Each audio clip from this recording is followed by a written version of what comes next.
Ya, misteri pembunuhan ibu dan anak di Subang yang belum terpecahkan mengingatkan pada kita bahwa sejumlah kasus pembunuhan belum terpecahkan sampai sekarang. Salah satunya kasus pembunuhan mahasiswa Universitas Indonesia Akseina Ahad Dori. Kasusnya masih belum terbongkar selama 6 tahun. 6 tahun waktu yang cukup lama, lalu mengapa kasus ini masih belum terungkap? Salah satu kasus pembunuhan yang belum menemukan titik terang adalah pembunuhan Akseina, mahasiswa Universitas Indonesia.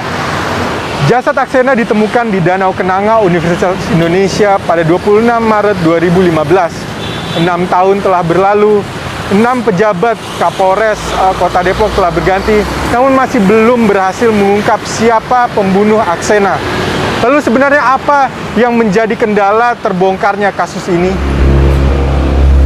Menurut Profesor Kriminologi FISIP Universitas Indonesia, Adrianus Meliala, perubahan situasi TKP dapat menjadi salah satu faktor penghambat dalam mengungkap pembunuhan Akseina. Selain itu, faktor saksi-saksi yang sebagian besar teman-teman Akseina semasa kuliah sudah menyelesaikan studi mereka dan telah berpencar. Mantan Komisioner Kompolnas periode 2012-2016 ini menilai Kapolres Kota Depok yang selama ini silih berganti pejabat tidak memiliki komitmen yang kuat untuk menyelesaikan kasus Akseina.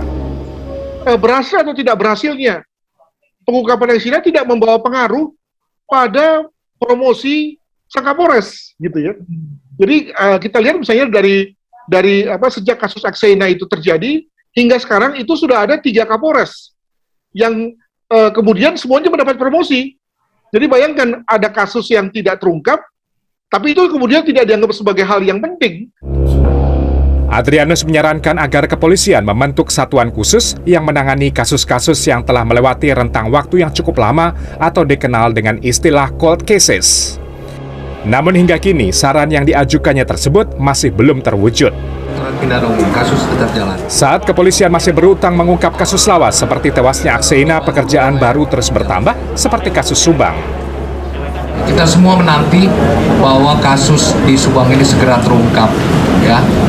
Kita monitor terus, nanti kalau ada update akan kita sampaikan. Yang jelas kasus itu sampai sekarang masih terus berproses. Semakin lama kasus terjadi, maka proses penyelidikan kian rumit sebab bukti dan petunjuk semakin bias. Berlarut-larutnya sebuah kasus pembunuhan disebabkan banyaknya kasus kriminal yang harus ditangani sehingga kasus lama seolah terlupakan. Tim Liputan CNN Indonesia.